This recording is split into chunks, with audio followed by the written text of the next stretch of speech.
How you guys doing? Great. How are you doing? I'm good. I'm good. Have you Beautiful. you guys been keeping busy out there? Yeah, we have. We have. I traveled for like 4 straight weekends. Oh, yeah. Yeah. Yeah. So I think Where'd it you was travel last. to? So yeah, I went from West Palm, then I was in Connecticut, then I was in Nashville, and Connecticut, Nashville. Oh, Montana. That's where. Wow. Yeah. All over. Yep. So now I'm home for a week or so. Enjoy it. Oh, I am. I Yeah. absolutely am. Yeah, Good. I am. Oh, I see both of you now. Excellent. Oh, I'm could you trying only to see I'm Aaron? trying to set it up Yeah, so we can see. there it It's is. kind of a strange setup. There we go. Now we can see everything. Good deal. I know whenever we do Zoom, I can never see myself and I just assume I'm on there, but maybe I'm not. No, That's must not great. have been. Yeah, So they've just been talking to me and hearing your voice. that's funny. It's great. It's great. Good Well, I'm stuff. trying to think when we last talked to you. When did we do our podcast? It's like a couple months ago, 2 months Maybe, ago. yeah. Maybe. Yeah, March, maybe? that Not sure sounds actually. April. April. April? No, yeah, No, because wait, it was the early weekend May. after Easter, I believe. Oh, right. Yeah, Yeah. yeah, that's Yeah. it. Yeah, okay, yeah, yeah. So is that right after we got baptized, both of us? Yes, yes. That's so good. It was so I'm headed. good. I'm heading out your way. I think in September. Well, to outside of Denver. Mm-hmm. We're gonna be at there's a CrossFit comp that's I think it's the first one they're doing at our new chapter outside Oh, of sweet. Denver. So What gym is it? let me check. Yeah, Well, CrossFit basically, 970. yeah. Yep. I'm sure it's Do it. you have the town? Loveland. Yeah. Oh, that's right by my parents. That's probably like 15 minutes from my parents' house. Oh, so maybe we'll have to come. Yeah. Say Yeah, hi. come, yeah. It's like the September 12th and 13th. Okay. So it's like a whole Yeah. weekend thing. Yeah, it's a weekend thing. Yeah, two-day comp. I guess it's the first one that this gym's going to do, and we're gonna kind of soft launch the Faith RX chapter Cool. Oh, so cool. that weekend. So we'll have a table, and yeah, it'll be great. Are you going to I'm compete? excited. What? Are you going to compete? No. No. Didn't you do one recently that I saw? Oh yeah, I haven't. Yeah, because we went down to the our West Palm chapter, and legit, Kelly and I went down, and it was, hey, we're gonna shake hands, kiss babies. It's gonna be great. Mm-hmm. Just gonna hang out. I'm gonna watch CrossFit, and I get there, and it's great. And like we had a great spot where like you could just see the whole like where it was taking place. Everything was right there. I'm like, this is gonna be great. Our chapter leader was competing, and about 10 minutes before their first WOD, she comes back to the tent, and she's like, my partner, his knee's just jacked up. And this Oh. dude came back and it was all swollen. She's like, I need you to be my partner. And I'm like, I'm in zero condition to do this. It was a 2-day comp, and yeah, it was bad for me. Very bad. Feels very fitting. Did you have fun though? Oh, I had a great time. I couldn't walk. The last workout, I did something to my back, and Kelly she had to help me to the car. She had to drive us back home. She had to help me out of the car. Oh yeah, it was like legit. I couldn't put any pressure on my left leg. It was really bad. So It kind of just reminds me of like an obedience story. You weren't ready. You did it anyway, and now you're worse for it. I am.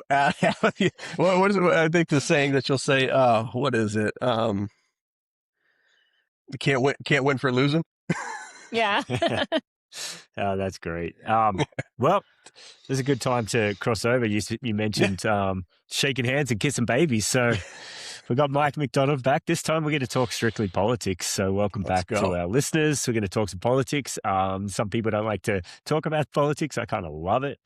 I'm going to ask the Holy Spirit that I not go down too many rabbit holes of conspiracies.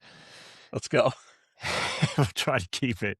We'll try to keep this thing on the tracks as best we can. Well, not our specialty, but we'll try. That's why I love you guys. It's gonna be great. Yeah. I was told, be careful. And I'm like, you know me. You guys know me. I love it. Be great. What was the question you had? I just wonder, Mike, will you start by kind of giving a quick rundown of your involvement in politics for the people listening? Yeah, sure. Like I grew up, and I don't know, because none of my family was involved in politics at all. And at an early age of like 8, all I would do is I'd go into the school library, and I was just drawn to taking books out on presidents. Like that's just, and by like the age of 10, I told my parents I wanted to be president of the United States. And they're like, okay. And they're very supportive. You can do anything you want to do, just work hard. And that was kind of, I just immersed myself in American history. And I think it was probably one of the only subjects I did well in school. It was just a love of mine. And I had at that point said, okay, this is what I want to do with my life. And so how do you do it?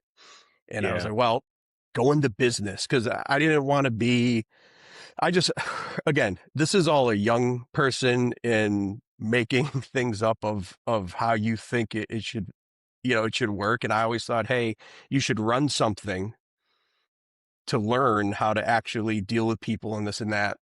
And before you jump right in. So I said, okay, well, I'm going to go into business, and let me get to a place where I can run some companies, and then I'm gonna run for office. But of course, my time frame was based upon, I think, what our constitutional age limits are. So I was like, I'm gonna run for Congress at 25.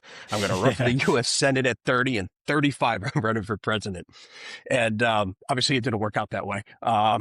So in college, again, through high school, through college, I was very interested and studied and just followed presidential politics, but I never got involved. Like I didn't join a campaign. I didn't do any of those things. I was just purely just enamored by the whole process of it. And it was my end of the sophomore year. I was going for business at UConn, and I'm like, I had the course catalog, because I know today you go online, it's there. I had the book, and I happened to drop the book, and I go and I pick it up, and it's open to political science. And I just start looking at these classes, and I'm like, I can do 2 years of these classes, President and Congress, constitutional law. I was like, I'm going to do this instead. So I changed my major, and my first taste of it was at the end of my junior year. I actually got an internship at the Secretary of the State of Connecticut for the summer. And it was a great experience. It was my first taste of really working inside the mechanism. And I just loved it. And the beauty of it, it was Miles Rappaport was the Secretary of State of Connecticut. And to me, the beauty of it was that I was allowed to do real things. I wasn't just running coffee for people. I wasn't making copies. And they allowed me to go out, and I was making speeches. I was giving awards away. Oh, wow. And it was like the Secretary of State award. I was going to schools, and they were like, they gave me, at one point, they gave me interns to oversee. And then when I went back to school, they actually had me come back. He actually ran for Congress, lost in the primary. And they had me come back the last like month and a half. And I actually ran the office, till his term ended. And from that point, I was like, okay, this is awesome. And then I decided to get involved, in my actions. 1999, I got involved in our actual town committee, the Windsor, Connecticut Republican Town Committee. I got involved in, and because for some reason I just thought, you know what, I don't. I didn't want to do the campus thing. I knew I was graduating, and I said, why don't I just give back to my community? I feel like that's a Mhm. better use of time. So I travel back from stores to go to the meetings, and I graduate, and I was appointed to a couple commissions uh, that were in the town, and I did that for a couple years. And in 2001, um, I I ran for the Board of Education, and I won by 9 votes. And I really think Landslide. it was a huge, I mean, they had to do a recount. Like, it was a serious Yeah. thing. And, and I think I, there's two things. One, I stayed at the polls until they closed. So people were coming in at, polls close at 8 p.m. People were coming in at 7:55. And everybody left. And I just stayed there asking people to vote for me. So I think that helped my 9 votes. And the other one was my grandmother, who all day long was making phone calls for me, telling people to vote for her grandson. Oh, sweet. So cool. It was, yeah. So I owe that to my grandmother for making hundreds of phone calls. And so I was elected, and went into that, and it was interesting. One of the former mayors of where I was from, she said to me, and this is, I mean, these are to me the days of where you actually talk to the opposing party and you kind of had a relationship. Yeah. Right. And she was a former Democratic mayor, and she said to me, "Hey," she said, "one of the things, this is what you need to do. You need to be at everything. Show Mm. up. All you have to do is show up." And it was really just advice that I really, there's just some of the advice that I'd gotten along the way from somebody of an opposing party who said, this is how you do it. Yeah. Another bit of great advice, I had the opportunity, I met Senator John McCain around that time, or 2000, when he was running for president. And I asked him, I said, young guy like me, what do you do? And this is actually, I held on to this advice throughout my whole political career. He said, don't be afraid to stand up for what you think is right, even if that means going against your own party. Yeah. And, I held on to that through the years. I ran again, and 2 years later, this time I was the second highest Republican vote getter on the board. So I did a little bit better. And it's only because I went to everything. Like, I was showing up places. I mean, I was showing up in so many places that even when I wasn't somewhere, people were like, oh, I saw you at the thing. And I'm like, oh, okay. And I'm like, I wasn't there. That's good. So from then I served 2 terms on the Board of Ed, and then I ran for the city council at that time on the board. So I was 24 when I got on the board, which I think I still am the youngest elected member of the Board of Education in Windsor, Connecticut. I think it could have changed. Same thing. I ran 4 years later and became the youngest elected council person ever on the Windsor Town Council. And so, that was kind of the entrance into politics, and served 3 terms on the council. But in that time, 2012 came around, and I, shockingly to my wife, I came home and I said, you know what, I want to run for Congress. Mhm. And she said, okay, but I have one condition. I was like, okay, what is that? She's like, I want another dog. So I said, okay. And so my first campaign promise that I did complete was, we got another dog, Oh. which we There's one named, more than most already. we named Reagan after President Ronald Reagan. Oh, that's cute. And he was a Great Dane Mastiff, and he was with us for 15 years, 15 years. It's a And, good run. yeah. So that was my first entry into an action, like not a real, but really just running for this dream of mine of getting to the next piece. And so I went into convention. There were 37 towns and cities in my district, the first district of Connecticut. Went into the convention feeling good, and I lost. And but I had over the 15% threshold, and to me it was like, hey, it's a tough district, very heavily Democratic district.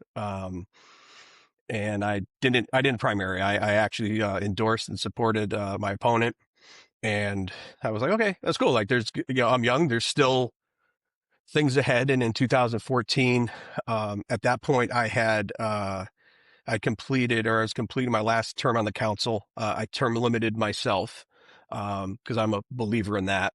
Hmm. I Mhm. just we can get into that later. But Yeah. I term limited myself, and I ran for Secretary of the State of Connecticut, which was a pretty good decision based on the fact that I'd actually worked there, and Yeah. I might have had a little bit more experience than others because I spent some time in that office, and same thing. Convention came around, and I lost the convention, and from there, um, but the way that again, I got into politics because I wanted to help people, and for me, it was never about going after people. It wasn't about, okay, I lost, but let me just keep going. Like, I've tried to keep a level head in what is, you know, what makes sense and what doesn't. And through that, gratefully, I developed the reputation of being somebody who was in it for the right reasons. And again, I didn't primary, but I was offered a spot to run for the Republican State Committee of Connecticut, and I did that, and I won that from the second district, and so I served on that committee, which was just you kind of make the decision, you vote for the chairman, and you make kind of party decisions to move the party and lead the party throughout all the different processes, whether it's local or federal, those types of things. And I served in that for a little over 8 years. But in 2017, there was our senator had stepped down, and I was asked to consider running for the Connecticut State Senate. And 2017, I decided to do that, and I won that nomination, and I ran in the general election and lost uh, that election. So, and then 2020-ish came around, we moved, and at that point I was like 20 years in, I think it's time to retire. Yeah. Um, but yeah, so I had about 20 years in Connecticut politics, serving in office, probably about 18 years of which I served in some elected position. Also, I'd run a number of campaigns, local campaigns. I helped out on a congressional campaign. I actually helped a business partner of mine. He ran for the state legislature in Florida. I helped on his campaign. So I kind of got a little more experience other than being a candidate and serving in office, but also helped craft message and speeches and things like that, and try to help others to win office. Um, Along the lines, did you ever get a look, like a good look behind the curtain? You said that you got into it for the right reasons, and I genuinely think that most people do. But I also genuinely think that most people still aren't the ones that are in. Something shifts along the way, whether it's pressure, whether it's all these other things. Do you Have you seen behind that curtain? Like, how do we get these people who are doing these things for the right reasons, who end up so far gone? Um, because what we see now is not the dream that people generally want to help people.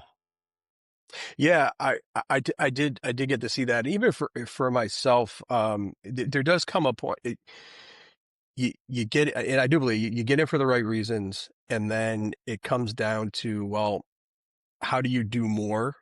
And Hmm. with that, I think once you start on the path of, okay, well, now you got to start strategizing. What's the next office I need to win to be able to do this? Mm. And that, I think, where people start to compromise their principles. I Yeah. think people they start to compromise what they really stand for. And don't get me wrong, I think you can, especially as you get older and gain wisdom and more discernment, it's okay to shift position, right? It's Right. okay, No, but it's your actually quite principles, mature. Yeah. yeah, but your principles should stay the same, but it's okay to shift in how you might look at look at an issue. Hmm. Um, So I do think somewhere along the way there's a decision that's made of, hey, um, I need to do this, even though I might not agree with it, but it's going to get me here. And I just try not to do that. It's funny. I had a deal with, again, a member of the opposing party. And this is, we started on the board together, and we promised each other that when it came down, if we got to a point where we would make decisions based on getting elected, it was up to one or the other of us to say, hey, it's time to go. And it was time to Mm, go. And that's yeah. something that I held dearly, because I just, uh, to me, it's not worth giving your soul Yeah. to get ahead. But I saw a number of people who changed. Is there any like examples of like that you saw where you saw somebody kind of compromise a value? uh, People that it was time to go. It's Mm. when you Yeah. sit there and you have a record of voting one way on something, and this is without explanation too. Like I said, you can shift position. But yeah, I saw people that it was just time to go. They got too comfortable. And then they started to really work those positions into, hey, this is better for me. They were skipping steps, process.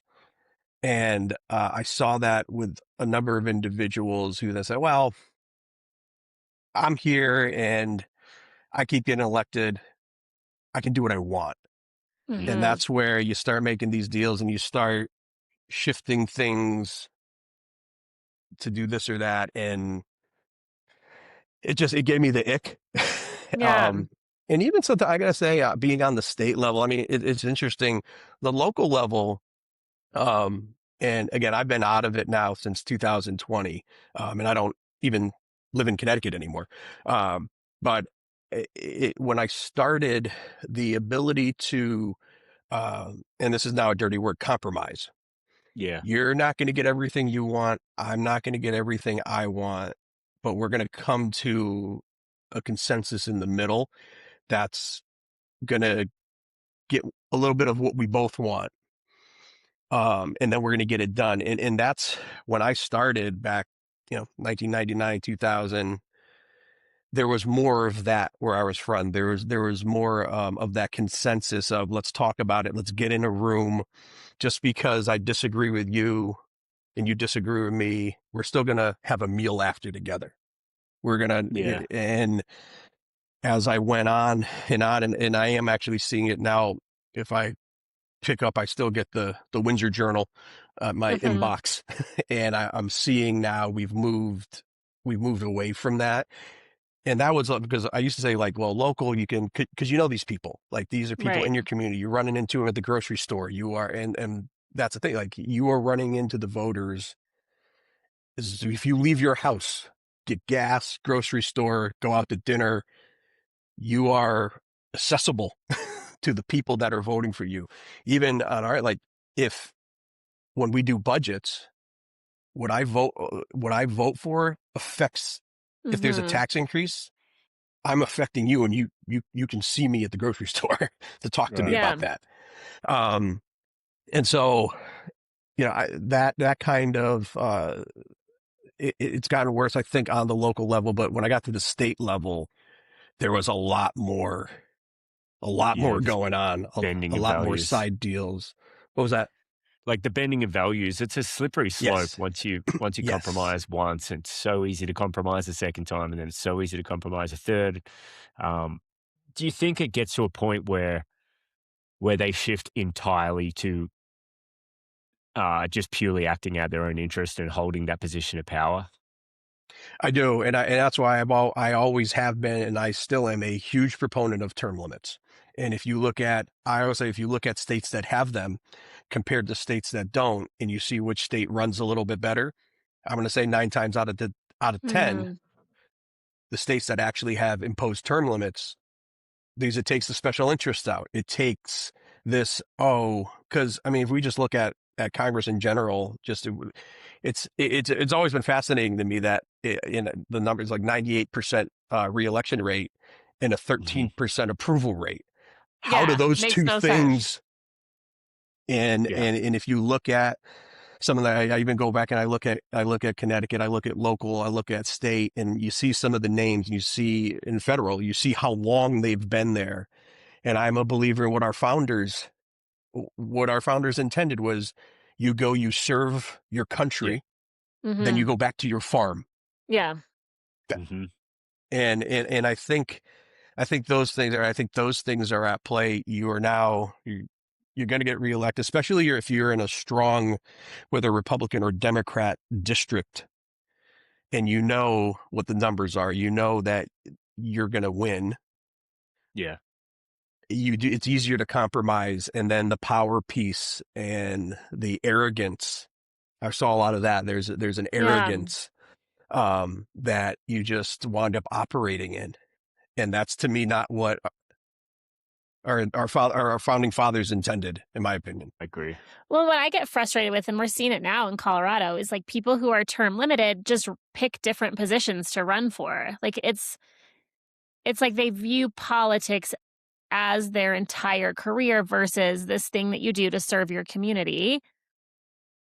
And and they it's just frustrating. It's like something you said that I really like is like you wanted to learn before you got into politics. And I feel like Mhm. so many of these politicians just get into it and they just try tooth and nail to stay into it for so long that it becomes some like its own beast almost where they aren't going back to the farm and back to the community.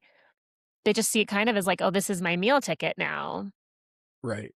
And there's money. I mean, I Hmm. never saw nobody ever offered me anything to put a sidewalk in, so Yeah. I ain't get to that level. I think But I heard you sold out for a dog. that was to my wife, though. I feel that was acceptable. It That was was that, It's the first or bribe. her. It was my first bride, but it was a dad sleeping on the couch, or You I made the mean, right choice. I like it. I think so. I think there's some things that you can do that are the right thing, um, But it and just feels compromise. like it feels frustrating. It feels like give like enough already. Like you've done it. Now Mhm. it's someone else's turn. Um, Yeah, and I think that's kind of was my whole thought process. Elected office to me shouldn't be a career. Mhm. Now, career wise, like, don't stay in the same one. Like, if you run and then you decide to run for another one and you win, okay, cool. But it shouldn't be a career. And that's, I think, where people go the wrong way when they've taken it as, oh no, this is going to be my career. And one of the reasons I really wanted to do it all so young was so I could get out and go yeah. do other things. Like, that was my whole thing. It was like, oh, if I get, if I'm out by 50, cool. I'll be a commentator, or I'll go sit on boards. I'll go do Yeah. something else with my talents and help people a different way. Um, Well, and what it so feels yeah, like is like they think it's their career or like it becomes like this entitlement to this public office and they lose sight mhm, of the fact that no, like you actually work for us. Yeah. Like every cent yeah, you make, that's our money that's paying mhm, your salary or it feels like that gets completely forgotten. yeah. And that's what I've seen, and we see it all. I think throughout all of whether it's state or state, local, federal.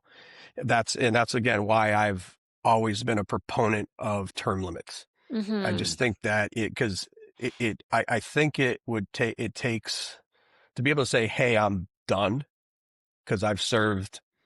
Because even I had a I had a 10-year cap even on the state committee, and we just happened to move, which I'm going to be on the state committee and not in the district. But I had a cap on that also because and those are the kind of gigs, and it's funny because it's different in Florida, where to be on the state committee here, that's actually the people vote on that, not some committee who votes for delegates and then they do it. And I was blown away the first time I voted in Florida, and I'm going to vote, and guy stops me, so I talk to him, and he's like, "Yeah, I'm running for state committee," and I said, "You run for that? Like I can go in there and vote for you, like without being." And so it's different here than in Connecticut, but in Connecticut, like though that's the kind of position that people don't give up. Like you Mm, die, and to get one of those seats is incredibly difficult. And to me, it was like, hey, I'm done. I would have been done whether I moved or not. That was going to be it for me. yeah. Yeah, I feel like there ends up being some of the politicians get so far removed from the reality of so, like you said, when the local people have to front their local people and they see the impact of their decision making, but once somebody gets so far removed and they don't any longer have a feel for the impact of their decision making, it's Mhm. easier for them to then bend and compromise a little more than they would have, but they're not feeling the effects downstream. I think that's one of the biggest frustrations of the local people in the communities, Mhm. is seeing that detachment. I agree with that. I mean, it can. It's interesting to do it locally. Like I said before, you have the access to people there's no you don't get like moved out by security or Yeah. a back door. I mean, there's times I remember that, I'd be in a council meeting and we'd have something on the agenda that did affect people, and the community would come in and they'd get their 3 minutes, but 3 minutes sometimes the people isn't enough, and Yeah. they would wait. They'd wait for you, and it wasn't like this was the parking lot. Like you can't avoid it. So, Mhm. and I did even then watch some of my colleagues get to their cars, just out, and that wasn't me. I mean, if I've always felt if I was going to vote for something and you still wanted to talk about it, let's talk about it. I'll stay here till midnight. Let me tell you, Yeah. this is why Mm, we're doing that. And I think that's one of the things that I always looked at issues is what is best for the majority of the people, because you can't make everybody mhm. happy. Like Right. I mean, I Well, see that's that in tricky too because, pastoring. certain people view best very differently, right? Right. Like, so someone who thinks protecting, like, the environment is the top priority is gonna see what's best very differently than someone who thinks like, "Oh, I need to be able to afford groceries, and that's Right. more important." So, I'm Right. curious if you feel like we've lost the ability to see the benefit in having a balanced political environment. I do. Today I do. I think that we've become so polarized that it's very hard to see what is the best for the majority of the people. Because you're right. To Mhm. me, in my decision making on voting on things or for whatever, it was like that grocery example. If it makes groceries cheaper, or in more our example of if it makes your taxes at a 1% increase instead of a 6, Mhm. that's better. But there's also sacrifice, and I think that's one of the things we've lost, that in this culture of I get what I want and I want it now and I get it now, Mm. sacrifice doesn't really compute in what Right. I'm seeing. And there is sacrifice. There's sacrifice in, even just sitting in office. It's a different view, I say, from one side of the dais to the other. And when you're on the side with the microphone, it's you have to me, I was making decisions for a municipality of 50,000 people, not just 10,000 here or five. Like it was what's best for the 50,000. Even on the Mhm. board, I make decisions for what's best for the school system and the students, and not what might be culturally the right thing to do or what people are pushing from a culture perspective. No, that's not. I mean, I remember a vote we did for student athletes, and this was just a crazy mixture of how it went down. But it was that we want my I wanted to propose, if you got an F in a class, you don't play sports. No, education is more important than playing in a basketball game. Mhm. And having played 3 sports and act, being in like, if I had an F, I wasn't playing. My parents weren't letting me play. Yeah. So the what came through was like, well, if you get an F, then we're going to get you tutoring, but you can still play. And I said, no, there has to be an emphasis on education and not sports. Yeah. And it's crazy because I remember, and now we're legislating this, right? There wasn't really a legislation in this. And I remember when I was in school, one of our best players, so my basketball coach, Ken Smith, a mentor to me, someone that really, like, I'm not where I am today without his influence in my life. One of our best players we had to get progress reports every week. We had to go to all the teachers and then we had to hand them in. Well, one of our best players, he didn't have a good week. Mhm. He got benched, didn't play. I mean, and now this is a guy who actually went on to 4 years at a top ACC school, started all 4. Like this was a serious guy. This wasn't just Yeah. like, oh, Yeah. and he benched him because that's not what we do there. The emphasis was on education. That's a And conviction, right? Because think yes. about all of the people who were probably mad and said, "No, this winning this game's more important," whatever, and that coach was like, "No, I'm convicted in Hmm. this. This Yeah, and is what's right." I respected that. And that led into when this legislation came up of like, no, I'm not going to say, well, like an F is okay. That's what it's saying. Oh, well, you can go and get well, yeah, you should get a tutor anyway, right? Yeah. And the crazy thing is that it passed, not the way, but the minority vote was the Democratic board president, probably our most conservative Republican member, and me. And we voted together because we've believed that getting an F was a serious thing and you don't get to play. Like that's what it Mhm. is. Yeah. So I don't know. It's just that I think we've kind of lost what's important in Yeah. the Well, grand I scheme of things and what's not. remember just on a personal note, when I graduated from Colorado State University, and it's not like that's a big sports school or anything, but when I graduated, there was a couple of football players in my capstone class, and they had Hmm. been on the football team the whole time, I guess, and I would say, like, maybe a 2nd to 3rd grade reading level. Like, it was really shocking Hmm. to see that, That's like, it's like, how? Like, how did they get this far playing sports? And I'm not exaggerating when I say, like, 2nd, 3rd grade reading level. It was pretty wild. and I saw that at UConn. Yeah, So, I mean, and that's the thing. It's especially like it's like less than 1% of people who play professional sports. What do you do? What do you do if you have a yeah. third grade reader? Like, what? How do you contribute to society if education isn't prominent in your life? Well, and it's like that what you said about sacrifice. It's like no Hmm. one wanted to sacrifice winning a football game Right. to say, "Hey, this person, this young person actually deserves more."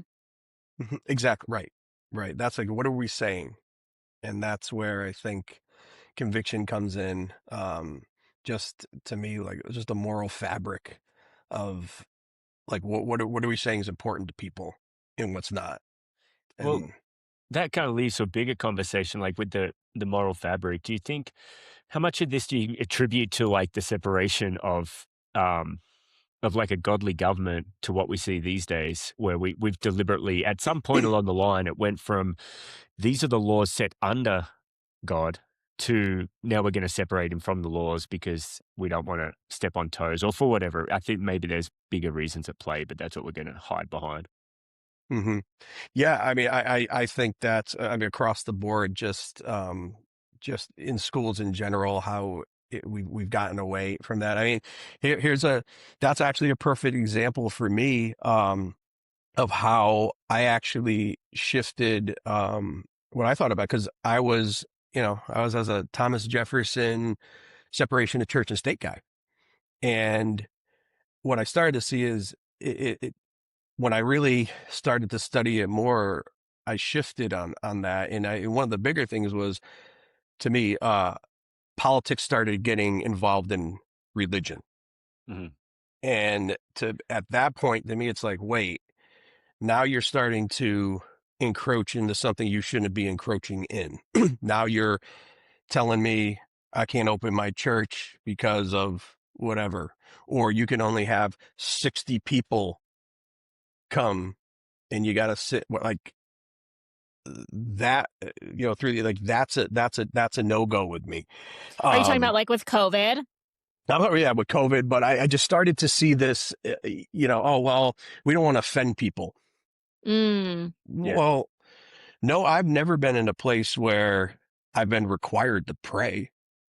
Mhm. Like, yeah. and if you're that offended because somebody's praying, that's a you problem. Like, Right. that's not, and I think that because of a lot of other things, we want God Mm, and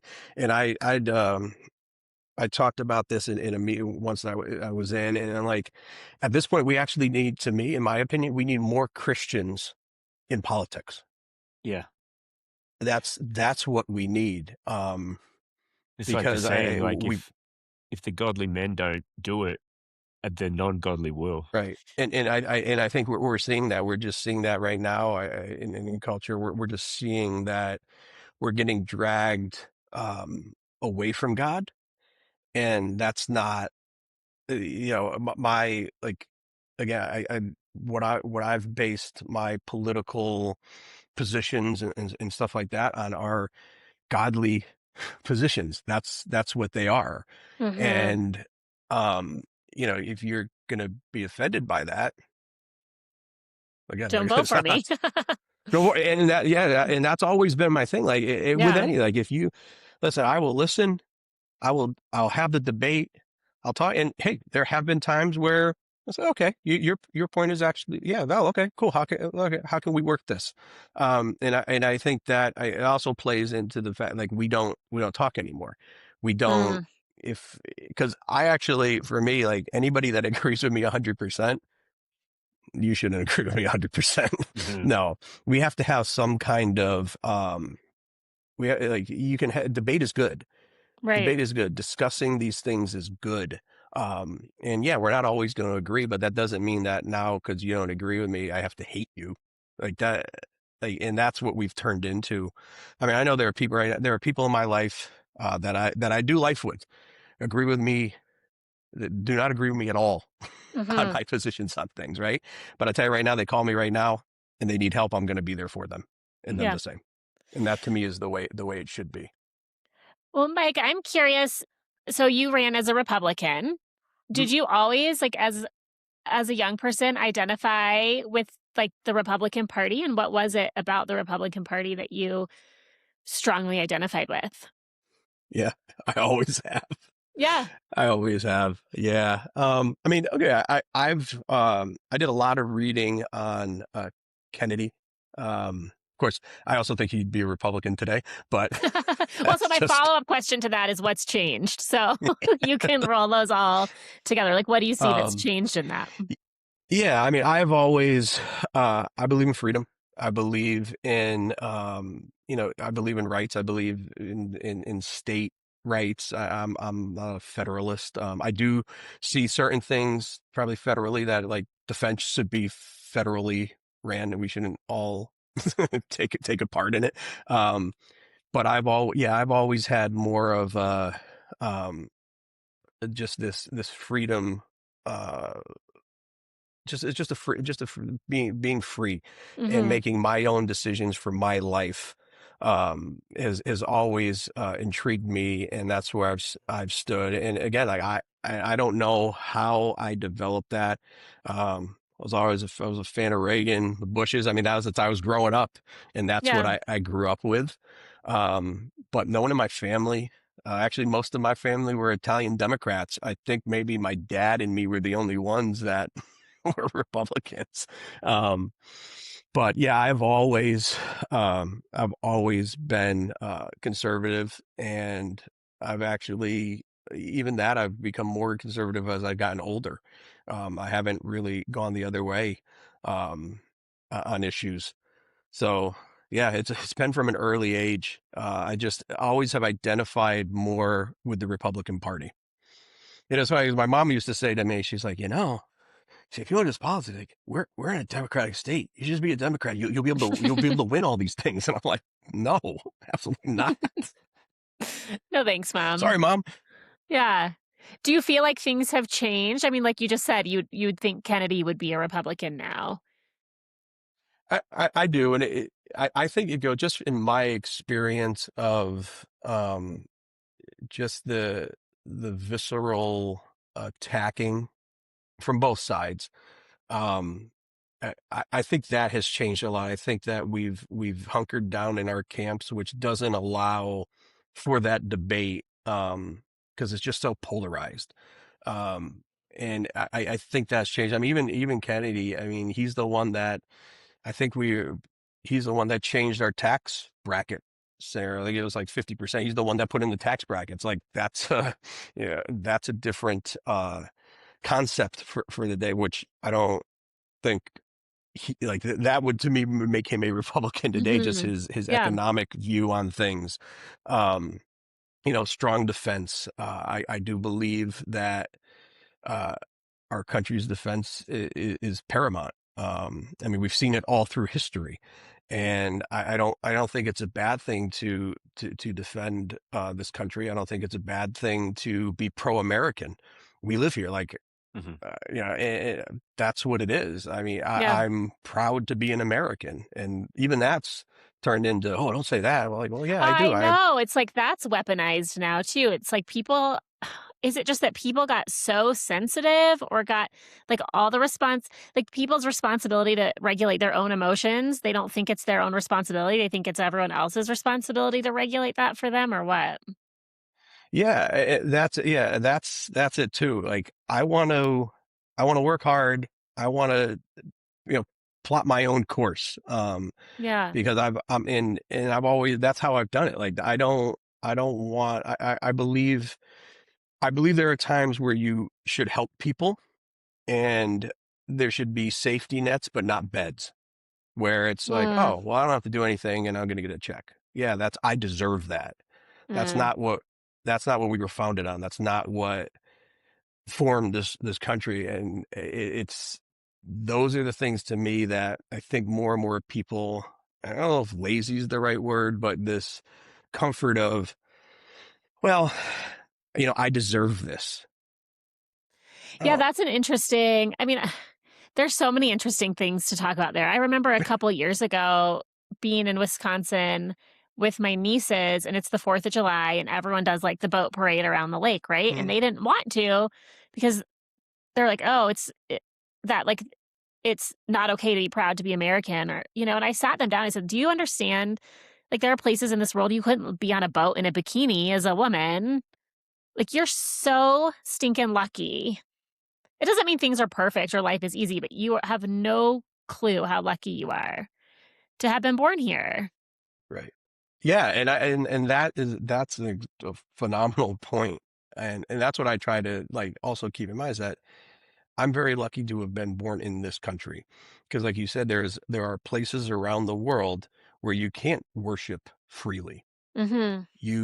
Women's rights, that's another thing blows my women's rights don't exist. Yeah, like, you couldn't Like, be in a bikini riding around in a boat in Afghanistan. right. Education, like there are so many things that like we can do here because of the sacrifice of so many before us and currently that are sacrificing Yeah. to allow us to be able to do these things.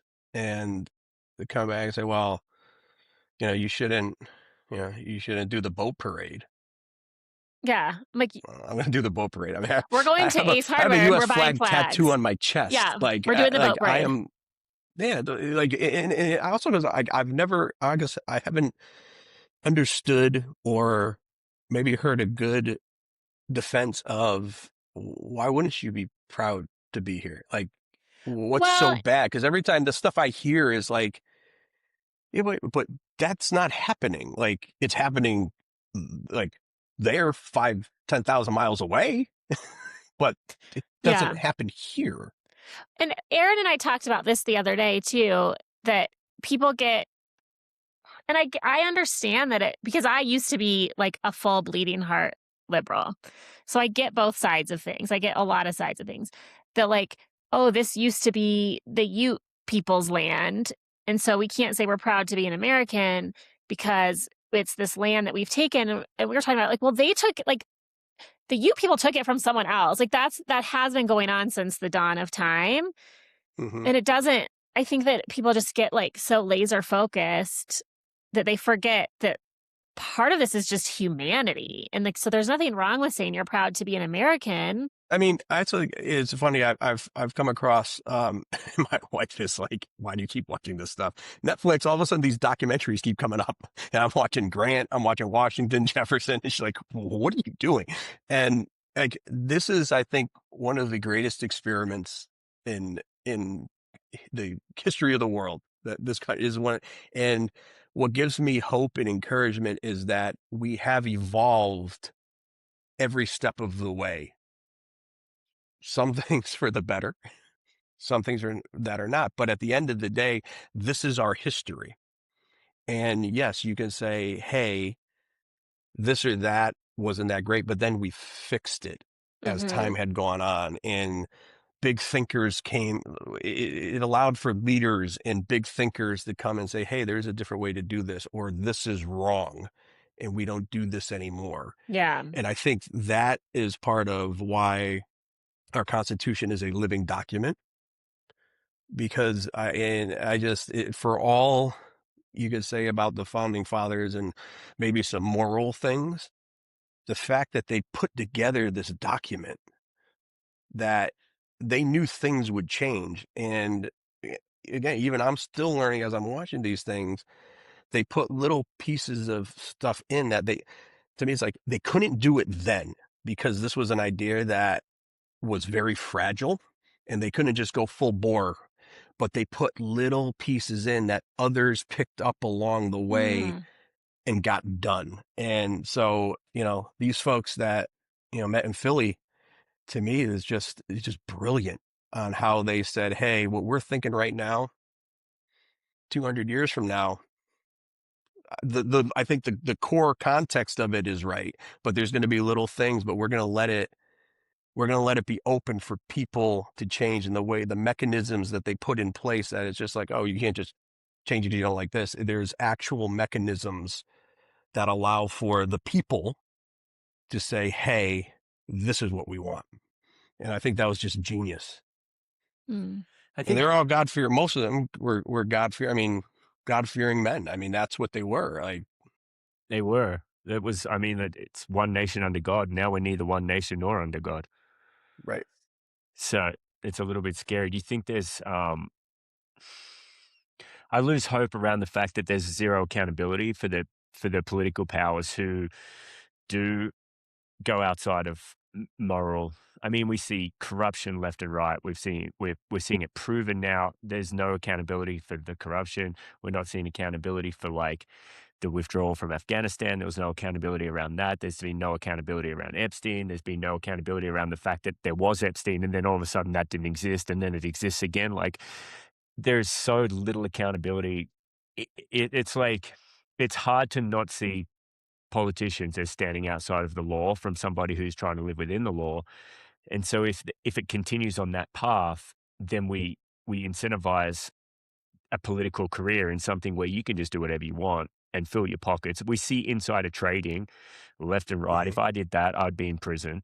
Um, Yet if you're a politician, you're allowed to just inside trade, which they skirt around the rules in ways that it's frustrating to see firsthand. We can see by pay stubs, we know what a public servant earns, and then we see their net worth, and those two things do not math, and like by a long shot.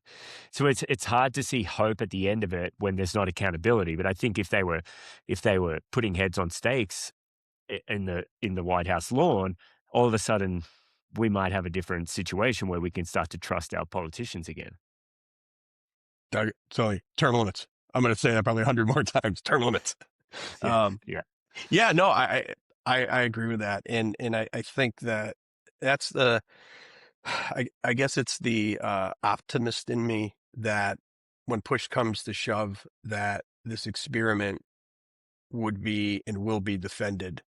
Um, but I do I'm like I mean I'm disgusted with the Epstein stuff. Like Mhm. where are the arrests? Right. Where are they? Yeah, right. Like where are the arrests? The insider trading. Like where is the accountability? And yeah, at times that can frustrate me a bit. Mhm. But I'm believing that when push comes to shove, but that's also I think more Christians should be involved Yeah. in government. And I'm even gonna shrink that down. More Christians should be involved in their local government because that's where the real Mhm. governing happens. Yeah. Yeah, that And leadership from the grassroots. exactly, and that's where and I get it because it is taxing on your family, taxing on your time, taxing mentally. Um, and where we're at today, people just the way that people will go after you is from even on a local level. I mean, that's been happening on the bigger levels. That's been happening forever. Again, watching these things, I'm looking at some of these news articles from 18 whatever, and like if like they're pretty savage. Like they're Dang.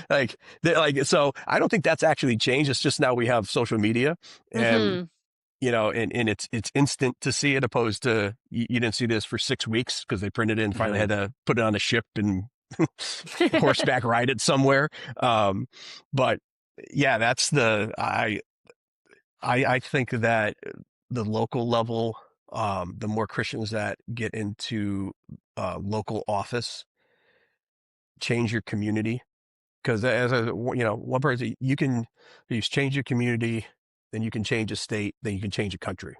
Right. And if we don't want to sacrifice some time and get involved in boards of education and city councils, that's where I think we can really go sideways. And I agree. Like, I don't know if there's hope if less and less people with that moral compass, with that those Christian beliefs don't get involved, because then nothing changes, and it will get worse, and that is terrifying. And what are some of the best, the most positive, like, things that you can envision if we do see a broader Christian community in politics? What would be some of the like immediate impacts that you think we'd see that make us in a better? I think the like the savage attacking would go away. I really do. I think that's probably one of the reasons people don't get involved. I mean, I heard a quote one time. It's why good people don't get involved in politics because it's corruptible. It's all these things. But I think that would change. Hmm. Because not everybody, and that's why I say local because not everybody has this ambition to move. Oh, like, well, I'm gonna become governor. Like not everybody has that ambition. But if you get a group of people that come in and say, "Hey, I'm gonna do a couple terms, and I'm gonna, I'm gonna pray about these things, and I'm gonna let God direct me in what's right." Um, I think that changes a society. That will change a community. And if we could, and that's why that's why it's important for Christians to get involved because and I know I'll probably get like, oh, well, we don't want God in this and that. No, we we I need think we God do. in Yeah. everything. Sorry, you know, yeah. Yeah. I mean, Well, yeah, that's what it because is. people in politics putting themselves as God is not helping anyone. Hmm. And No. that's what I think we're seeing. I feel like we're seeing these politicians who think that they're God or that they're, I mean, they probably wouldn't say that about themselves, but it's Trump like, posted a picture of him as Jesus, oh, yeah, that so maybe they would say that. it's just, so what I've always understood, this is what I was taught. My parents taught me sort of like the core differences from like a Republican and a Democrat would be that like a Republicans, they view sort of more like individual responsibility, where it's like the church's job to take care of the community. It's my job to help my neighbor. It's like the local, it's the community's job to take care of itself, where typically Democrats will view it as like it's the federal government's job to take care of everyone. And I wonder if, I guess I don't want to make it Republican and Democrat, but if more people with a mindset of like small, local, oh, it's my job to take care of people in my community, it's my church's job to help take care of the community. Like if that's the mindset, that is what you're saying, like it just ripples outward. Right. It does. And that's where, I mean, I don't, because that's where it's, again, I see both sides of it. Because you don't want to get too far and say, well, that's your job to do. No, like it's all of our jobs to do, right? That's what I'm saying. It's all of our jobs to Yeah. do. What I've unfortunately seen on the other side is overreaching. There's only so, like, don't tell me how to raise my kids. No. I have people that when I want advice on that, I got people I can ask. Yeah. I don't legislate. And I think that's the difference of, on the one side, on the Republican side, they try not to legislate those things. Democrats tend to try to legislate, this is how things should be and you should do it this way. And I think it comes from a good place, but it comes from a place of believing that they know best for everyone. Yeah. Right. But that's dangerous. Like, self-God kind of image again. Right. Yeah. And like I said, I see both sides, and I do a little bit of, you do want everyone should be helping everybody. And it's like the church, like, you got to look after your flock. You got to look after your flock, not just these 5 folks. Yeah. Like, it's an overall, and no, can you look over 1,200 people? No, but that's where I'm looking over, but you're discipling. Yeah. I think that's where it's a discipleship piece, and having empathy, because also that's the other knock, like Republicans don't have any empathy. Like, we hate everybody like that. But that's not true. Yeah, that's just not true at all. It's like it's not true at all. So what do you see at the top, the very top? So what they used to kind of call the swamp, now, and then it was called the elite for a while. Now we kind of call it the Epstein class. Like that control from people that are outside of this government, outside of this country for a large part. Geez, it almost feels like we have, at our level, we're very divided in our politics. But then the further you get up the chain, they're just one big mess at the top. And they kind of barely even have a party at that point. That's what I don't, that needs to be taken out one way or another. Do you see that though? Do you see it that way? Yeah, because I think, to your point, like, I get fired up about some stuff when I see it. Yeah. And it seems like the top echelon doesn't get so fired up. Like, i.e., where are the Epstein, where are the arrests? Yeah. Like, and what, it's despicable. I mean, unless you want to come out and say that this was all crap and it all never happened, here's the proof and evidence. But don't use it as a campaign thing and then do nothing about it, because real people got hurt. Yeah, and it's children. When the children involved, it's a different level. Like, you send a soldier to war unnecessarily. As a soldier myself, like, okay, we signed up for that, and even if we go and die for a cause that's completely made up so that we can put money in somebody else's pocket, it's still something that we're willing to do. But when the children are involved and there's no accountability, it's hard to watch. And that's one of the hardest things for me. Why is that? Can't we all agree children shouldn't be raped? Yeah. Can't we all just agree? Can we just, Republican, Democrat, Independent, doesn't matter. Can we all agree that the children shouldn't be trafficked? Shouldn't be trafficked, right? Like, let's just all agree on that. And that it shouldn't be used as a political pawn kind of a thing. And that's why I said that we're so polarized that even things that, I'm sorry, we all 100% like that. And I know there's not a lot of things that are out there that 100% of people should agree on, but the trafficking of children, I think we all should agree, other than, okay, I'll give the percentage of the actual traffickers doing it. Great. But 99% then should agree. I think that's the issue, right? Like, I think 99% do agree. The problem is the 1% who are involved in it are the 1% who are representing us, and that's the bigger Hmm. issue. Yes. And And that's, as soon as you see them make no effort to get any accountability or resolve on that, then you have to question, well, there's got to be a reason. And whatever your right. reason is to not want to see justice for children is going to be a pretty bad reason. Like, it's Mhm. going to be something that makes me not like you. Right. Right. And that's what I've struggled to comprehend. Yeah, it's been a And tough watch, and I think we're missing some of the better things that are happening as a result of being distracted by some of the grotesque.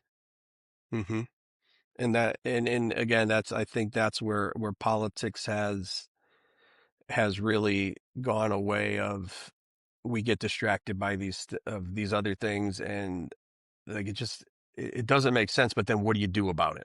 Hmm. What can you do about it? And I think that's like, for someone like me, like, I've promised my wife I wouldn't run for anything ever again. Mhm. And so, which I might, you never know if I break that You're promise, just but gonna have to get another Yes, get dog. a It's dog. I'll, fine. I'll have to get another dog. Yeah. I'll offer something up. Um, but that's where it's like, man, how do you rationalize that? Like, just Yeah. this one example. How do people just sit there, "Oh, we're not going to do anything about that." And for so Well, long, well, it's here's all like the things. if you keep people struggling too. I mean, Aaron Hmm. and I have talked about this on a couple of podcast episodes. It's like if you keep us all struggling and barely able to survive, you can sure get away with a lot more at the top because we're all just like trying to pay our taxes and buy groceries and Right. afford gas and Mm. raise our kids. And this is where I get conspiratorial because I'm like, A, does our presidential vote even matter or is that already decided? Because I'm not convinced that it's not.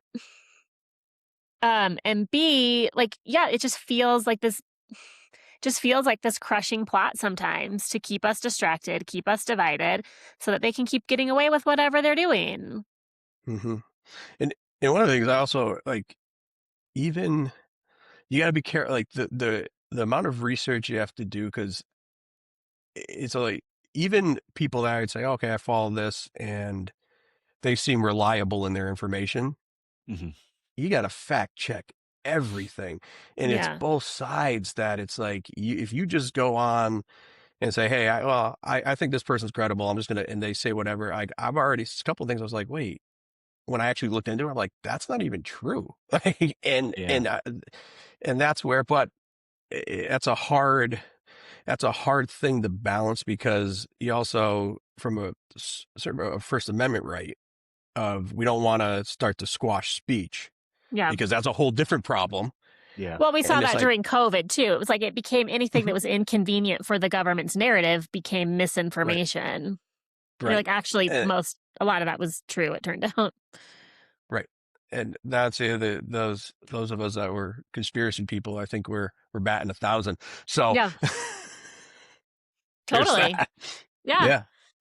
Yeah, I heard someone say recently on a podcast that the only people that don't like conspiracies are the people that are creating the conspiracies. Right.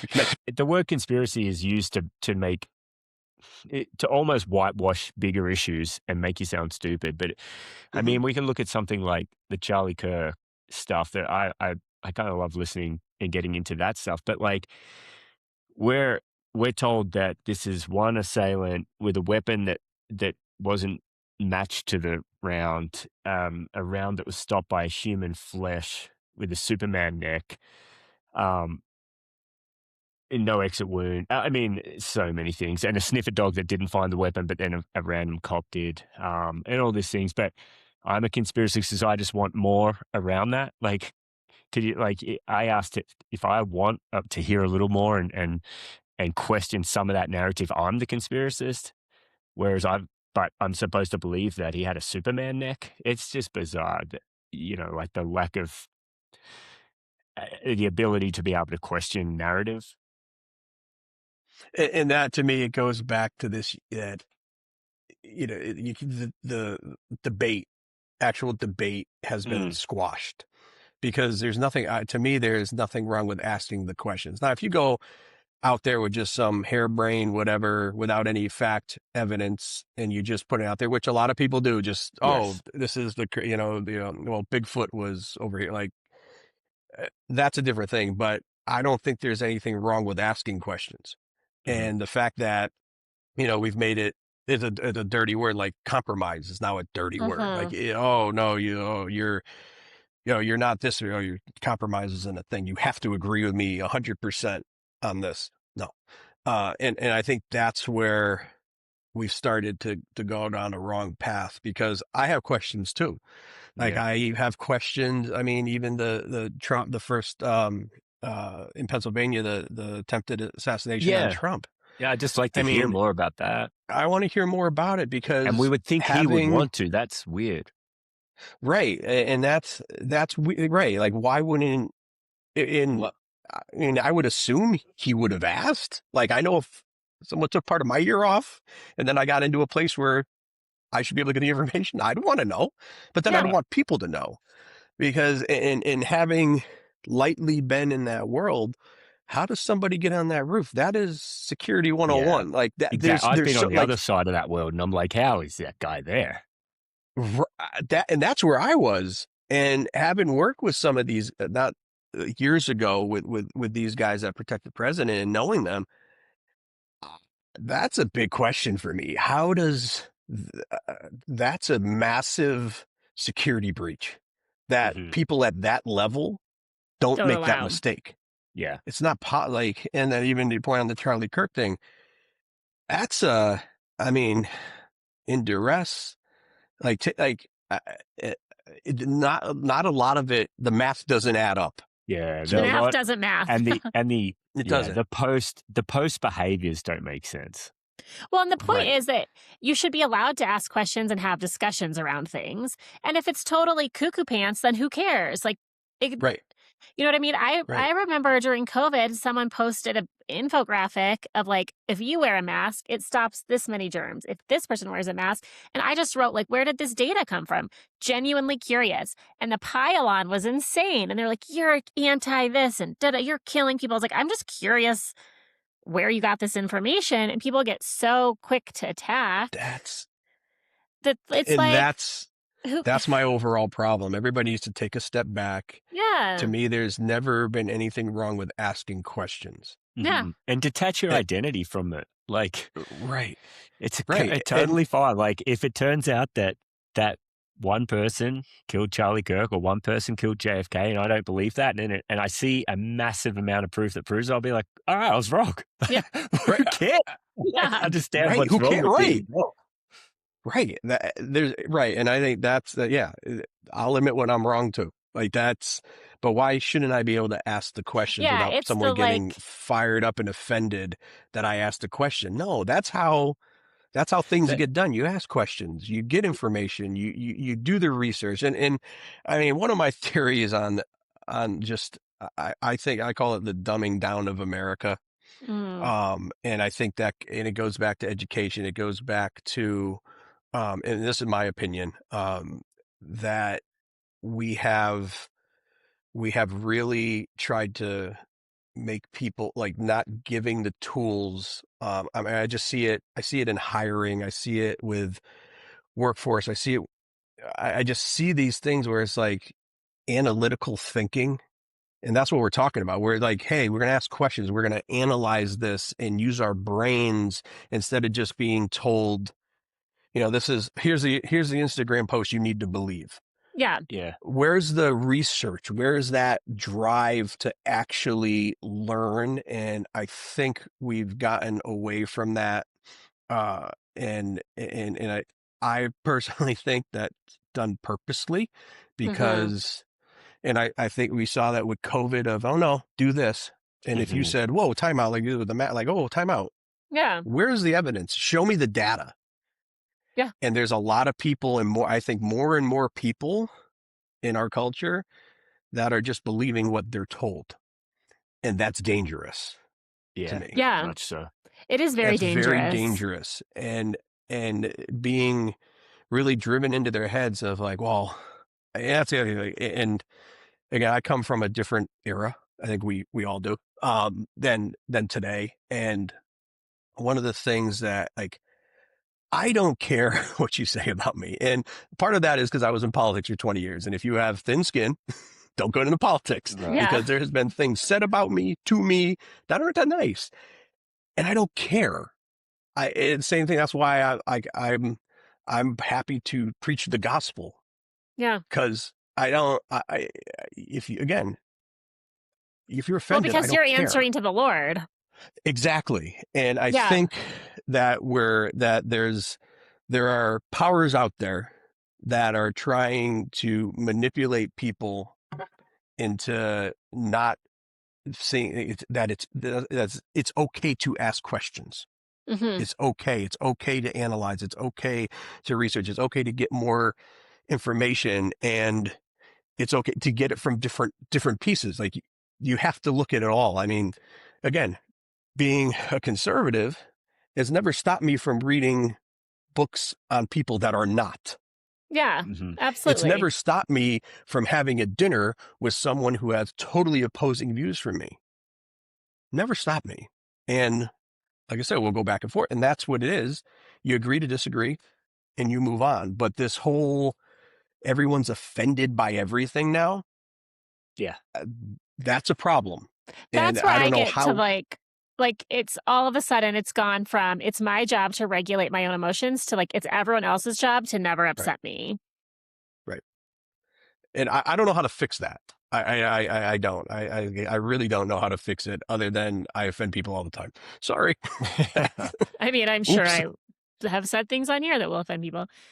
A couple of the things Yeah. that I think could give us a little bit of hope. I'm big on term limits. I think there's so much in that purely because the idea, like you said, the idea of all this was that you raise up a leader from the local community, and this again, this speaks to leadership itself. I mean, if Hmm. it's coming in with the ambition to be a career politician, is kind of that's not typically leaders don't aspire to be leaders. Leaders are looked Right. to from the people and pushed Hmm. forward, like lead us, um, because of their characters. And so anyway, so I think like the term limit starts one that I've heard thrown around a little bit lately that I like. I mean, I like on the surface. There's going to be a lot of things that would need to be cleaned up and intricacies that would have to be ironed out. But like if we went to a conscription system, I think there would be more accountability on the politicians who send soldiers to war because they would have skin in the game. There would be some blood. Either they'd be old enough to deploy to war, or their children would be old enough to deploy to war. And when you have some skin in the game, war starts to look a little bit different than just sending men to die so that you can Hmm. make defense contract um, pocket stuffing Yeah. effectively. Have you ever thought about that, like conscription? Yeah. I mean, it's interesting because I'm not. Like, I think war is a last resort. Hmm. That's my like. I do. I I think yeah. there there is a place for it. Like there are certain things that just cannot happen, and you have to take action. Um, but I don't know. I don't know if I've ever really dug down into that one. Because there would be a lot of things. What I wouldn't want to happen is that, and this is that we get so tied up in that we don't take action when we have to, and then there's Hmm. a lot Mm. more people that suffer because we were bottlenecked with a Senate filibuster, and now we didn't take, oh well, this country got the nuke and now they used it Yeah. Is when we could have. conscription like everyone has to go into the military? Hmm. Not a draft. It's different than the draft. Yeah.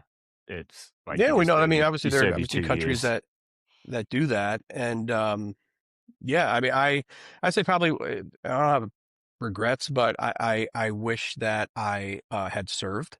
Um, it just when I was coming up, I actually when I got through school, then I wound up getting into politics and I ran for office, and that was probably the time frame. And I've actually looked at it through the years, but then it's hey, now I have kids and I have support in all of those things, It but wasn't God's that's plan one for of the you. Right. Yeah. And that's what I relied on, but it's something that sticks with me. That I did because I love this country, and I can say, well, I served it in a different way. But yeah, but at the end of the day, it wasn't God's plan for me. I mean, I was what I'm doing now wasn't my plan at all. It was Yeah. definitely not on my Yeah. bingo list. But that would be my biggest fear, is that we just don't act, and then a lot Yeah. more people die. Mm. And I think we should be prudent though when we do send troops. I mean, that is, I don't, and I hope that, Yeah. I do pray that those decisions, when made, are thoroughly thought through, and there's a lot of input, that we just don't willy nilly send people just to send them, because that's wrong. Um, but that would be a big concern of mine. Yeah. It's an interesting point. Somehow we need to get back to a place where um, the defense isn't just seen as pawns on a chessboard, Right. to serve the interests of powerful people, but at the same time, without being falling into a place of complacency where we're so detached from, I think it's kind of, the definition of like a powerful, strong man is somebody with the ability to do a lot of damage, but with the discernment and the composure not to. That's kind of where we need to be Right. as a country as well. I was going to say what Aaron, you just said. That's like such the argument for having godly people in office Yeah. is like Hmm. that kind of mentality. I don't know. They're just so that gave me a lot to think about. What about on the flip side? What do you think about politics in church or in Oh, good question. So you politics got involved in church, so I think we need to fire back. That's what Houghton always says on his We need to podcast. He fire always back. says Yeah. like people accuse me of bringing politics into religion. And he's like, no, the other way around. He's like, Religion to no, you brought politics. it into me. You brought it into my Right. scope, and now I have to fight back. And he's like, I was happy to leave you out. Right. And again, as I said before, like that was my original position, was like, yeah, those things are separate. But when, and I'll probably get hammered for this, but they'll, turn the other cheek thing. That's never been Yeah, good. I haven't been good on that one. But I look back to the, what was it? Yeah, this is the last election. And when the vice president says, that you're at the wrong rally. With the intention that they would undo the protections of Roe v. Wade, and they did as he intended. Oh, you guys are at the wrong rally. Well, in my opinion, every pastor in America should have been able to come in on Sunday and said, this is who you should vote for, because for this, you were at the wrong rally. right. That's a punch in the face. And I think that, to me, would have given, if they're looking for it, that would have given cover to every pastor in America to come in on Sunday and say, okay, there's only one choice here, and this is who it is. And, Mm. that I've been shouted out of rooms with my opinion on that, but that's what and it's funny. It's interesting for me because I was in politics and then went into ministry. Mm-hmm. Mm. So I have a different, to me, it's just different. It's not the other way around. So I can see how it can be difficult from being in ministry and getting involved in politics. Because I've worked with a lot of pastors and met a lot of and I get that, and I understand what can happen, and what, if you're not ready for it. Because I've seen it where the churches try to get into politics and they were just not prepared for what was about to happen to them, because Yeah. they don't, and it was, and it is during COVID. Like I saw that, and a church got involved in the other side of it and got hammered, and they weren't prepared for what happened. And Mm. that, so it's an interesting, it's just interesting to where I can see pastors not wanting to take that on. But on the other hand, just because there's a lot that you need to be prepared for, and you have to have, you still got to, you got to be unoffendable. Like you have to say, hey, I'm going to take this position, which I think they should. I think the American church needs to step up and needs to say, hey, this is biblical. And it's not about a Mm. person. It's about Mm, who is demonstrating and supporting biblical values. Because that's what the church, that's what we're supposed to do. Right. Like we're supposed to right. support the Bible. Who's supporting that? And at that point, it's like, listen, if you have two candidates that are both Christians, then cool. Like, then I can see not going all chips Yeah. in on Yeah. one. I get that. Because then that's a different story. But if you have one that is and one that isn't, what do you have to, and you have to get past, yes, people will leave. People Yeah. will leave your church. Yes, they 100% will. They'll go on social media and call you all sorts of names. But what did Jesus command us to do? Jesus was offendable. Like, I mean, he offended people all the time. Like, Hmm. and again, and it's not doing it in an adversarial way of just coming out and saying, "Oh, okay, this person sucks," and no, No, it's it's like this is the keep truth. it. This is the truth, and keep it theologically accurate. Hmm. Yeah. And that to me is how you would approach it. Um, and there's a lot of it, like there. I mean, even Charlie Kirk. There's a lot of churches out there that didn't even say anything, and his whole he was shaped by biblical principle. Hmm. Those Yep. were his positions, and we should not. And it goes back to like we should be supporting people like that, and we should when some tragedy like yeah, there's nothing wrong with saying that Yeah. because that's what he was supported his evidence everything was supported biblically that he said. Yeah. So we're not in the wrong to defend that.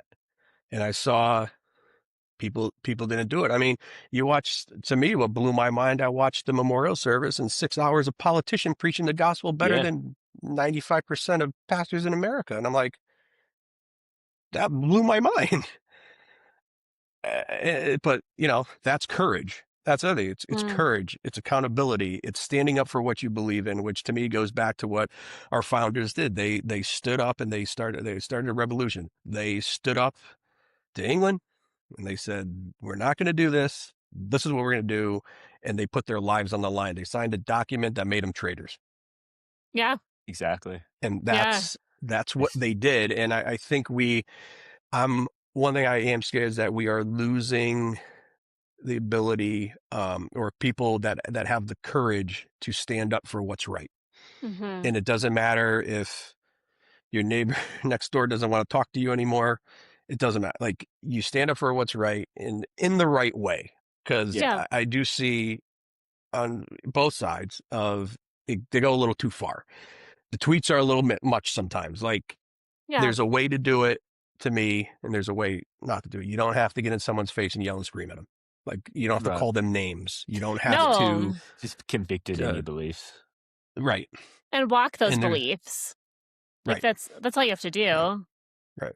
And be able to forgive too. Like Hmm. there's still a pibble. Like we shouldn't be so fired up that we can't forgive people. Hmm. And that's a whole other thing that we've gotten to this point of I don't know. I'll never speak to that person again. And don't get me wrong. Hey, listen, I'll be the first to say there's some people that I heard say something like, I'm not talking to them again. But step back. That's not Yeah. what Jesus would do. And I think Step the back two from it. things, those two things Yeah, incentivize each other. This like, if you're wrong, if you make a mistake, then you're not forgiven. So then you're like, you avoid taking any responsibility for when you do make a mistake, and so then it makes this loop of people that are just unwilling to say, "Yeah, I messed up here," right. because they're not going to be forgiven for it. And then we get into this society where nobody takes accountability for anything because if they do, Right. they're cancelled immediately and Hmm. hated on. Whereas if we could be more forgiving and be like, "Hey, I messed this up. I got this wrong," and Mhm. then the people around you be like, "That's cool. Like we all get it wrong." That Right. we can quickly change that culture to one of where we're accepting of mistake making again because we used to be. Right. Right. We did. And one of the big, and I've learned more from my mistakes than I have from being right. And I've, thank God, made a lot of mistakes because I've learned a Mhm. lot from being wrong. Yeah. And I think that's part of leadership. That's part of the accountability piece of just saying like, "Hey, I was wrong on this, and I learned from it." And I think that should be brought back into society of it's okay to say you're sorry. Yeah. Mhm. It's okay to say, "Hey, yeah, you know what? I was wrong on that," or I didn't act appropriately in that scenario. I'm sorry." And then that on the other person say, "Yeah, hey, I forgive you. It's cool." Because listen, none of us are perfect, and we all make mistakes. We all have done things, and but that's the beauty. That's the beauty of grace. That's the beauty of being forgiven, and that's where I believe that more Christian values back into our society, into our country, is incredibly important because that's what's that's where they come from. That's what's Yeah. taught. And I think if we bring those back and then, like you said, like, yeah, but we're all making mistakes every day. And that's what it is. No one's operating perfectly. Yeah, and Only one person operated perfectly exactly. and only And one. it's a heart posture thing too, in terms of you can make mistakes because we all do, but if you're making those mistakes in earnest effort, that's a different thing than deliberately insider Mhm. trading and stealing the people's money. And so, Yeah. like, I Right. get it. Right. It's like the Bible. You don't get just because you like you know, you profess Jesus Christ as your Lord and Savior, that doesn't then just give you this free ticket to sin for the rest of your life. It's not a get out of hell card. It's like Exactly. you're supposed to want to be better from that point on. And so I think there's a posturing there. Like you can't.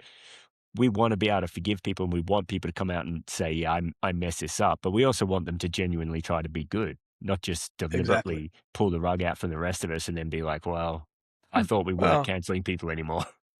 yeah. Oops. Yeah. Well, I'm going to do this again and again and again, but oh no, I'm forgiven. Don't worry about it. No, that's not, I mean, that's the beauty. Like if you're not learning from the mistakes you make, then you're not learning anything. Like that's, Mhm. you're just not. And then it's really like, yeah, then what is that heart posture? Mhm. Are you, you know, when you ask for the forgiveness, did you really want it or are you just playing the game? And Yeah. Right. that's not okay. Yeah. Yeah, it's why I have a respect for the people that kind of switch sides of the aisle in politics. Like Tulsi Gabbard, I respect her a lot because at least she said, she was Democratic. She ran for Democratic Congress or whatever it Hmm. was, and Hmm. President even. she won. Hmm. And then she was in there and she saw the other side. She saw behind the curtain. She's like, "Whoa, this is not what I thought it was." Completely switched Right. sides. So I get respect someone so much more for being able to say, here's where I was. I didn't like what I saw, and I went to the other side. I'm really interested to hear what she said in the next few years because now she's out of her Hmm. position entirely. I'd like to find out if that was because, yeah, I mean, her husband's sick, but I wonder if that's the only reason she left that position or if that was a very Right. nice, clean exit. Um, Right. in 5 years, I'm interested to hear what her thoughts were through this Hmm. last couple of years. No, I agree with that. I mean that, and I agree. Like I do.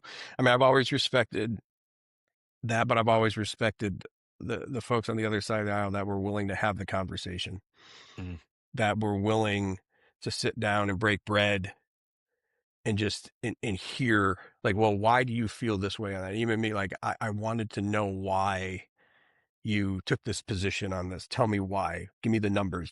Tell me what I'm missing Yeah. to change my mind. I've always respected that. And there were a good, there are a good number of people that I think of right now that did that. When I had in my time like that, they'd say, yeah. "Hey, yeah, this is," and we'd sit there and we discuss it, and that was that. And that I've always have respected. To me, that's the way it's supposed to be done.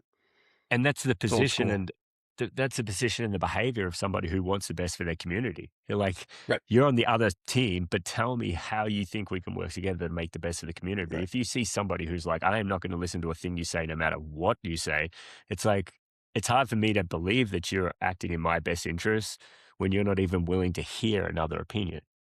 Hmm. Mm. Exactly. And I know like even there's a person right now in the Connecticut legislature on the other side that I've known for 26 years, and um, I do know, and I don't agree with. position, whatever, but I know that she's doing what she thinks is right.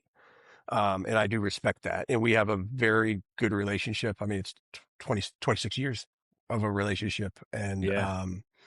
And I do know she's doing what she thinks is right. Um, and I support that. And, I'm one to, I'll, I'll like a thing. I'm sure someone will see that and be like, you like that? Yeah, I did. I did because I know her. I've had Mhm. dinners. I've served with her, and I respect the work she's doing, even though that we would differ. And we've had the conversations. Yeah. And I could call right now and be like, "Hey, why are you doing that?" And she'll take 2 hours and tell me why, Oh, and that's sweet. That's cool. that's respectable. And to me, those are the good ones, even though that you don't agree on most of the things. But I know she's a good person. At like a congressional level,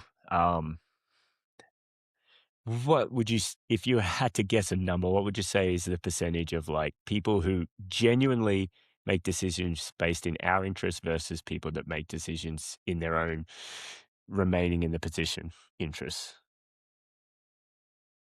Very low. Really? in a bad way?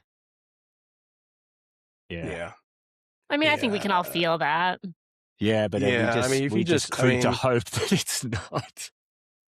yeah, I don't know. I mean, it's, again, like I said earlier, like to me, it's so polarizing that it's hard to say, like, I mean, I could say, and again, this is without me reading a bill of 12,000 pages, that I could see the split in party and how it's voted. Mhm. And I would say, well, the majority was right because I agree with it. But I also, again, I don't know what's in the bill. I Yeah. know the snapshots of what they want me to see that Mhm. somebody like me would support, Yeah. opposed Right. to, well, how much money did this district get in pork barrel spending to build the bridge to wherever, right? Like, so I don't, I don't know. I think because again, being out of it and never actually serving at that level, I think it's a different game. And if you look at, I mean, if you look at some of the people that have taken opposing views, just recently and lost their primaries. Yeah, like Thomas Massey. Go on. Yeah. So I mean, so yeah, that's why I would venture to say it's low, because if you look at the Yeah. the handful of people that took opposing views on some things, they all And then lost. yeah, Yeah. they just got ousted. They got ousted in the primary. So that's Yeah. disappointing. And that leads to, yeah, I guess the struggle with politics because let's just use the Thomas Massey example. If if he's not so stubbornly standing on his positions, then he may be able to stay in and then do more good over a longer period. So in the back of his mind, he's thinking, blow it all up now and be able to contribute nothing, or toe the line a little bit, and that's where the compromise starts to come in and that internal conflict. He just stood his ground and dug his heels in. But I, He, th- I think there are some that are like, hang on, I have to give a little bit here in order to make much more difference over the longer term than just to show up in office, take my stand, get kicked straight back out where I came from, and mm-hmm. never make a difference. It's tough. He's an interesting case, and you have to fact check me on this, because I want to say I read somewhere that he actually voted like 98 or 99% of the time with the Republican Party, and it was like one or two things. I heard And him say it was 91%. that was a 90. Okay, but Yeah, 90. This is 91%. that's crazy. That's It. huge. But so yeah, I mean, it's like it goes back to, what do you have to give up? Do you got to? It's almost Yeah. because I agree with you. You'd say, okay, yeah, tone it down, stay in, and do what you need to do. But at 91, I mean, if it was like 71, I'd say, okay, bro, tone it down. But Hmm. 91%, 91's pretty agreeable. And I don't that's want pretty somebody that's at right, 100, like you said earlier. If they're at right. 100% agreement, they got bigger issues. Right. So that tells me right there. That's why I think that it's low, because at 91% you got ousted. You're out. And Mhm. and yeah. So 9% of the time you took a position on something that's only 9%, and you're gone. Like like that makes me think, man. I mean, they primaried. I lightly follow the Connecticut politics, but long-term congressman, he lost his convention. And again, I don't know his numbers, but I guarantee he's probably voting 99, 100% with the Dems. And Mm. he Yeah, lost the mate. convention. And it's like, well, what did he do other than he's been there for 28 years? They're Once the again is the guys. problem. They're the guys that should start a party because the people trust them because they were publicly executed. We trust them for that. The thing I liked about Massey, the way he took it, he's like, yeah, they primaried me or whatever. I'm out. And he said, but you think I was shaking the cage before? He's like, I got 8 months left in this seat. Watch out. But that's I mean, that to me, that's the dangerous part. He's got 8 months left. He ain't going anywhere for 8 months. And those rules on that congressional floor is you can come out there and say whatever you want. Mm-hmm. Yeah. And you're covered. And I mean, he's the biggest, at least the most, I don't know, famous isn't the right word, but he's the most known activist of let's release the Epstein files. And now they've told him you're out because you're not playing the game. I'm interested to see the approach he takes with that now. I mean, I'd be very disappointed if he didn't. Mm-hmm. His approach wasn't aggressive. Unleash a little bit. Yeah, because he's read more than anyone else. He was made access to a lot of stuff that nobody else was granted access to. So he now sits on that information while being completely kind of rug pulled out from under him. Right. Well, that's it. And I think that also goes back to even she's running for, I think, governor of South Carolina. She's a congresswoman now. Nancy Mace, is it? I think it's Mace. I know that name. Yeah, but she's another one that I think has had like unfettered access, but hasn't really. To me, it's just an example. Like you've read all those things too, but you haven't. You've said some things. You've been out there on it, but you haven't gone like Massey did. Yeah. But you're also running for governor. Mm-hmm. Like, see, those are the things to me that are like, yeah, I don't know. I don't know. It's also one of those things, like I said before, I'm being on one side of the dais to the other, that you don't know. I mean, the information they have, we don't have. You don't know what, I mean, I think we can all be 100% on trafficking children is a problem. But you don't know what kind of national security things are in there. You don't, and I only say, and I'm not making excuses by any means because I think this stuff, people should be arrested, people should be investigated and go to jail. But I do remember like there were times we'd have executive session. And there's just certain things you've been elected to discern what information should be public and what shouldn't. And when you sit in the executive session, you get information that you don't talk about. And, I agree. I think there is some stuff, particularly in the military side of things, that it undermines your capacity to defend your nation if certain information gets out there. But then in another look at it is like, I'm not sure how telling us the true story around JFK would harm the security of our nation outside of harming the people who run the nation. Yeah. Right. I mean, other than if it was our own government that did it, that's a point. But I feel like if that is the truth, we need to know that for the well-being of the country also. You think that would be a real, like, you think people don't run for office now? Yeah. Oh, no. If you do some things that the government will just kill you, that's fine. I ain't running for nothing. Yeah, that adds a whole new level to it. But we'll be respectful of your time. We'll let you go. It's been great. It's been fun to talk about. Yeah, thank you, Mike. Thank you, guys. I appreciate you guys a lot. Appreciate you. Hopefully we get a chance to see you in Colorado at that competition. Yeah, I'm going to write that down. CrossFit write that down, 970. Yes, And to those listening, awesome. Go on, check out Faith RX stuff. Follow along. Go to this competition if you're in the Colorado area. Yeah, Loveland. Yeah, come by. Come by. It's gonna be fun. And yes, I'm not competing and I don't care who gets hurt. Well, I don't know. I might show up and try to wrangle you. No, no, no, no, no. I'm doing Wadapalooza in Southern Cal. That's Oh, cool. fun. So it's 2 weeks later. So no. Okay. Resting up.